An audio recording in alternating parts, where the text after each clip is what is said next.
Reka twongere tubasuhuze aho muherereye mu bice bigiye bitandukanye bigize isi dutuyeho. Nge ndi Claude, iyi ni Inkuru Mpamo Official. Uyu munsi turi kuwa mbere, itariki ni 23 z'ukwezi kwa kabiri 2026. Ibintu byakomeye cyane, abarwanyi ba M23 bari kugaba ibitero bikomeye birimo intwaro zikomeye, birimo abasirikare b'abakomando. Ni ibitero M23 bikomeye cyane iri kugaba mu rwego rwo kwisubiza uduce Wazalendo, FARDC na FDLR bari bamaze iminsi bafata muri territoire ya Masisi. Utu duce rero Wazalendo, FARDC na FDLR babigabye rwose mu minsi mike yashize, no muri weekend bagenda bafata uduce ndetse bagera hafi y'agace ka Rubaya. Ariko nyamara abarwanyi ba M23 kuri inshuro bari kugaba ibitero bikomeye cyane mu kiswe contre-offensive. Tujye kurebera hamwe rero uko imirwano ihagaze. Ese M23 kugeza ubu hari uduce yabayisubije muri territoire ya Masisi. Amakuru ari kwerekana Wazalendo benshi cyane bakomeretse bari koherezwa hitwa Remeka, imirambo iri koherezwa hitwa Remeka. Ubona ko ari ibitero naho bitaboroheye nyuma yaho bari bamaze iminsi bigamba rwose ko bagiye gufata centre ya Rubaya. Ariko ibiri kubabaho kuri uyu munsi ni ibintu bikomeye cyane. Wowe tangira kino kiganiro kirangize ndakugeza haya makuru ni uko operation ziri gukorwa hano muri territoire ya Masisi. Turaza kunyarukira kuri kese ya Kavumu, ngira ngo mwarabyumvishe ku munsi wejo ko Wazalendo naho bahagabye ibitero. Ariko nyamara hano naho ibyo M23 yabakoreye ni ibintu bikomeye cyane. Uri buze kumva muri iki kiganiro kugeza ubu nindi ugenzura Kavumu hagati ya M23 n'abo barwanyi ba Wazalendo na za FDLR. Turaza kunyarukira muri Moye Plateau, hano ni muri Uvira. Hano naho hakomeje kugenda havugwa imirwano ndetse abaturage batangiye kugenda bahunga.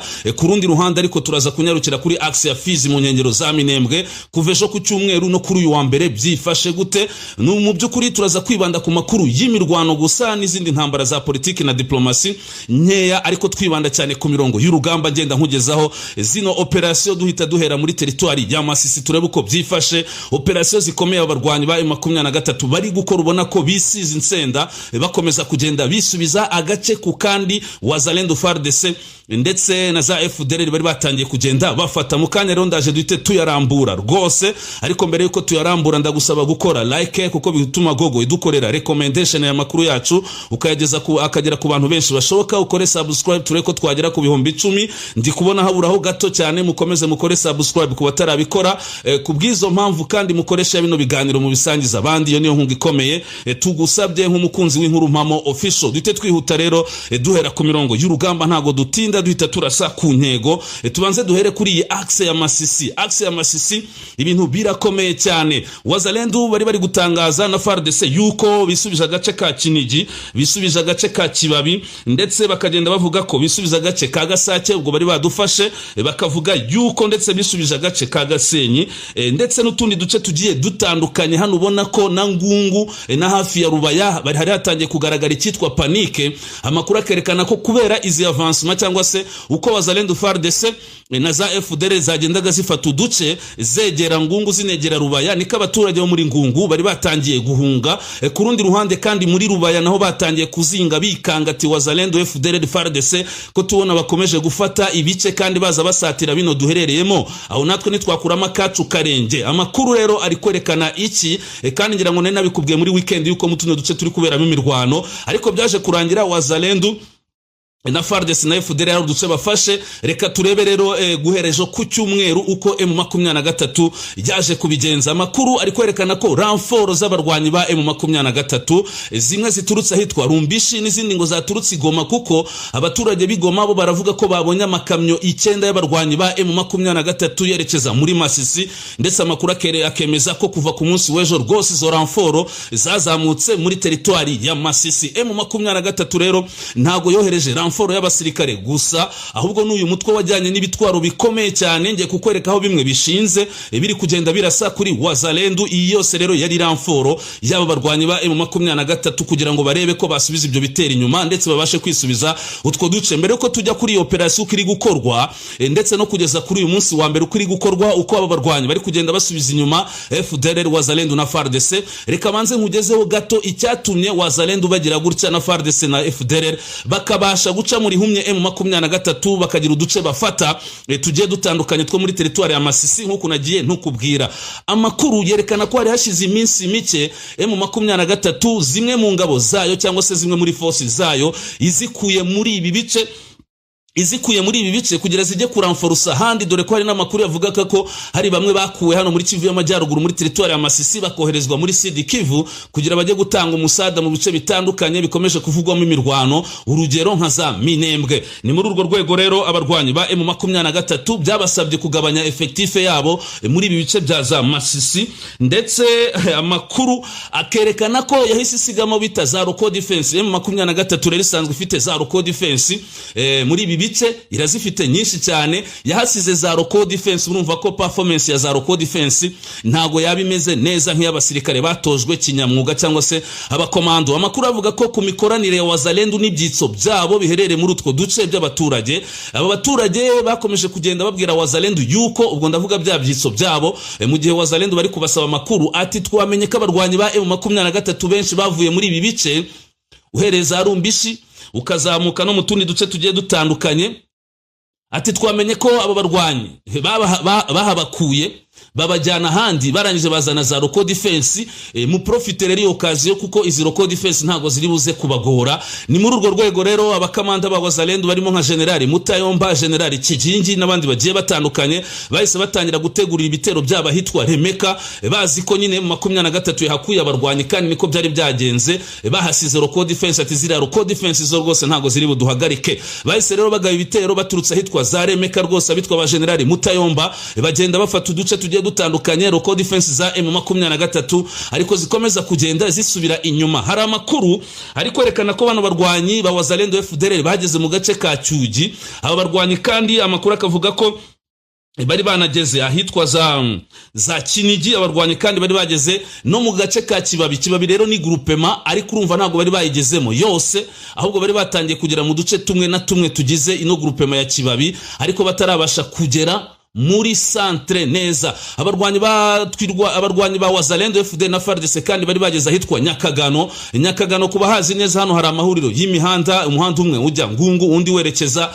za Rubaya. Urumva ko bari bageze kuri ayo masanganiro y'imihanda za Nyakigano bayinjiyemo, ubwo bagomba gufata umuhanda werekeza Ngungu n'uwa Rubaya. Aha ntago ari kure cyane rwose y'utu duce. Ibi bituma abaturage bo mw'ibyo bice batangira guhunga no ku munsi w'ejo. Uko byaje kugenda rero nari nakubwiye ko bavuze ko bafashe uduce cyangwa se bisubiza uduce turimo Kinigi. Wazalendo FARDC bari bageze Kibabi, Wazalendo FARDC bari bageze mu tundi duce tugiye dutandukanye turimo nka za Kasenyi n'utundi duce twinshi cyane nka za Cyugi ndetse na za Gasake. Ariko amakuru ari kunyereka ko ejo ku cyumweru M23 rwose cyangwa se guhera kuwa gatandatu mu masaha y'ijoro M23 yahise ramforo z'abasirikare benshi n'ibitwaro bikomeye cyane. Ubu ngubu rero amakuru ari kunyereka ko M23 yanashinze intwari ikomeye cyane muri kamwe mu gasozi gaherereye ahitwa Karonge hano ni muri territoire ya Masisi. Iyi ntwaro rero ikomeye cyane y'abarwanyi ba M23 ni iri gukorera ibyamfura mbi abarwanyi ba Wazalendo FARDC na za FDLR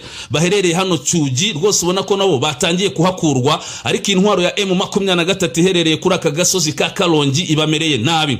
Ni M23 kandi indwanyi zayo zo ku butaka zatanze ramforo, zatangiye gususubikana Wazalendo na FARDC na za FDLR zari zamaje kugera hitwa za Nyakigano. Ubu ngubu Nyakigano nta mu FARDC nta mu Wazalendo nta mu FDLR ukibarizwamo. Ku rundi ruhande kandi uduce turimo nka za Gasenyi, uduce turimo nka za Gasake n'utundi tugiye dutandukanye, ni M23 ikomeje kugenda ibashusubikana bukeya. Ubona ko gahunda ya Wazalendo na FARDC na za FDLR hano muri territoire ya Masisi yatangiye kuburizwamo. Hano ndaza gukomeza nk'ucukumburira andi makuru kuko operation ziracyakomeje, ariko wumve ko M23 nyuma yo kuzana umusada n'intwaro zikomeye iri kugenda isubiza ibyo bitero inyuma. Ubwo twavuga ko Wazalendo bari bageze hafi ya Ngungu, ubu ngubu bari gusubizwa inyuma birukanka. Abari bageze hafi ya za Rubaya ariko ni nko mu birometero 30. Urumva ko Wazalendo bari bageze hafi mu birometero 30, bari hafi kugera Rubaya, bahaku ubu ngubu bari kwirukanswa basubizwa inyuma. Ni kamakuru akomeje kugenda abyerekana. Hari amakuru ari kwerekana rero Wazalendo bafatiwe muri iyi mirwano, ndetse amakuru akavuga ko General Machano ufite ibirindira hitwa za Remeka ashobora kuba yarashwe n'abarwanyi ba M23 na gatatu muri iyi mirwano. Gusa amakuru akerekana hitwa za Remeka inkomere nyinshi cyane. Abaturage bari Remeka bari kuvuga ko inkomere nyinshi za Wazalendo ziri kuzanwa hano Remeka ku bwinshi n'abapfu benshi. Umva ko n'uwo mujenerali witwa Macano amakuru avuga ko ashobora kuba yarashwe muri iyo mirwano, aho M23 nyuma yo kuzana ramfort ikomeje kubasubiza inyuma. Icyo nakubwira cyo rero muri make nuko Wazalendo na FARDC na FDLR bari batangiye kuavansa basatira Ngungu na Rubaya, batangiye gusubizwa inyuma utwo duce twose, bakaba bakomeje kugenda batwamburwa. Ubwo turakomeza kugenda tubikurikiranira hafi izizi operation za M23, dore ko imirwano iri kubera cyane muri sheferi ya Bahunde muri groupement ya Kibabi, aho Wazalendo bari bageze ariko bari kugenda basubizwa inyuma. Wazalendo kandi bavuze ko bari bafasha agace ka Bukumbiriri, bari bafasha agace ka Nyakigano, agace ka Kawele, hano ni muri groupement ya Kibabi. Utu duce twose bamajije kudukurwamo, yaba agace kazwi nka Bukumbiriri, yaba agace kazwi nka Nyakigano, agace kazwi nka Kawele. Amakuru ari kumbwira ko Wazalendo bari kuhava birukanka na FARDC na za FDLR. Urumva rero ko M23 yatangije operation yo kwisubiza icyubahiro, yongera yisubiza ibice hano muri territoire ya Masisi. Wazalendo, FARDC, FDLR birukanka kibuno mamaguru. Amakuru rero ari kuvuga ko M23 ishobora gukomeza kubakurikira ikanabageza hitwa Remeka. Byanaba ngombwa aka gace ka Remeka kakaba kafatwa, dore ko ariho bari gupangira ibitero byabo cyane. Ari naho uyu mugabo witwa General Macano usanzwe ukuriye imwe mu mitwe ya za Maimai cyangwa se za Maimai barizwa muri biriya bice za Wazalendo, ari hafite ibirindiro. Ndetse hari amakuru avuga ko naba ba Mutayomba n'abitwa ba Kigingi ariho bari bamaze igihe bategurira ibyo bitero. Remeka rero ni ikibazo cyane gikomeje guhangayikisha M23, dore ko ibi bitera ariho biri gutegurirwa, ari naho bari guturuka. Ariko amakuru ari kuvuga ko M23 hari igitari buhagararire muri utwo duce gukomeza kugenda yisubiza, ahubwo ishobora no kuza kugera hitwa Remeka. Ni M23 kandi yazamuye igikoresho cyo ku rwego cyo rwo hejuru. Ubu ngubu rero abakomando ba M23 n'abarwanyi b'uyu mutwe bari muri operation ikomeye cyane kandi iri kugenda neza, bakomeza kwisubiza uduce. Andi makuru yisumbuyeho ndaza kuyabagezaho. Ku rundi ruhande rero reka dute tunyarukira hitwa muri Uvira mbere yuko tujya Kavumu. Amakuru ari kuvuga ko muri Moye Plateau hano muri territoire ya Uvira, muri groupement ya Kigoma, Moye Plateau muri territoire ya Uvira, precisement muri groupement ya Kigoma, muri localité ya Mulenge kabiri, localité ya Mulenge ya kabiri. Hano naho amakuru ari kuvuga ko kuva ku munsi wejo hari ari kuvugwa imirwano. Hari n'amakuru avuga ko n'uyu munsi ushobora kubikomeje, kuko abaturage bo muri ibi bice bari guhunga ku bwinshi kubera imirwano ihanganishije abarwanyi ba M23 n'ingabo z'u Burundi, FARDC, Wazalendo na za FDLR. Hano rwose muri Moye Plateau, territoire ya Uvira, groupement ya Kigoma, precisement muri lokalite ya Mulenge ya kabiri. Ubwo ashobora kuba hari Mulenge ya mbere. Andi makuru kandi ari kwerekana ikibwo twese tujya Kavumu duhita twerekeza kuri axe ya Minembwe. Kavumu Wazalendo bahagabye ibitero ku munsi wejo, ndetse banigamba ko bafashe agace ka Kavumu. Nyamara amakuru ari kuvuga ko Kavumu Wazalendo bahahuriye n'uruva gusenya, benshi bapfuye. Ngira ngo mu miferege y'imihanda, mu miferege Wazalendo huzuyemo imirambo yabo. Mwagiye mubona amafoto. Uyu munsi ndaza gushiraho groupe ku rubuga, wenda ndagenda mbibashiriramo. Uyu munsi ndatangira gushira groupe ku rubuga kugira ngo abifuza kujya muri groupe, kuko hari ibintu tutagoshora kwerekana hano kuri channel cyangwa se kuri uru rubuga, bishobora gutuma wenda duhanwa n'amategeko ya Google. Kubwizo mpamvu groupe iribuze kujya uyu munsi rwose ndaza kuyibashiramo, mujye munakandaho muhita mwinjiraho iyi groupe y'inkuru mpamo official. Ubwo muzajya muhagenda muhabonera andi makuru nk'amafoto n'ibindi bigiye bitandukanye n'amavideo agaragaza iby'iyi mirwano tudashobora guhita dushirira hano. Kavumu rero Wazalendo bahaguye ni benshi cyane, ndetse banafashwe. Amafoto arahari rwose, babafunza kandoyi, bafashwe ku bwinshi n'abahaguye ku bwinshi. Amakuru akerekana ko ibi bitero bya Kavumu Wazalendo bameze nk'abikururisha, no kuko bahise bakubitwa ku rwego rwo hejuru basubizwa inyuma. Benshi barapfa nk'uko nabikubwiye, n'abandi bafatwa miri. Icyo tutaramenya ni imibare yabo. Aka gace ka Kavumu rero kegeranye n'umujyi wa Bukavu, kuko bitarenze ibirometero 30 uva Kavumu ujya mu mujyi wa Bukavu. Ubona ko Wazalendo bashakaga gufata utwo duce bari kumwe na za FDLR, kugira ngo noneho Bukavu bamere nk'abayikatinze, ndetse bafate na wa muhanda wa route nationale nimero 3, ubundi ngo bete bazamuka Bukavu. Ariko byaje kubananira kuko Kavumu bakubiswe bahapfa ku bwinshi, ndetse n'abandi benshi bakomeza kugenda bafatwa. Tujye kuri axe ya Fizi. Axe ya Fizi hari za Minembwe. Amakuru ari kwerekana ko ku munsi wejo ku cyumweru nta mirwano ikomeye bya bitero by'abarundi FARDC Wazalendo bagabaga, ntago bigeze babigabejo ku cyumweru cyumweru habaye nkahirirwa gahenge mu masaha y'igitondo n'igicamunsi, ariko byaje kugera mu masaha y'umugoroba.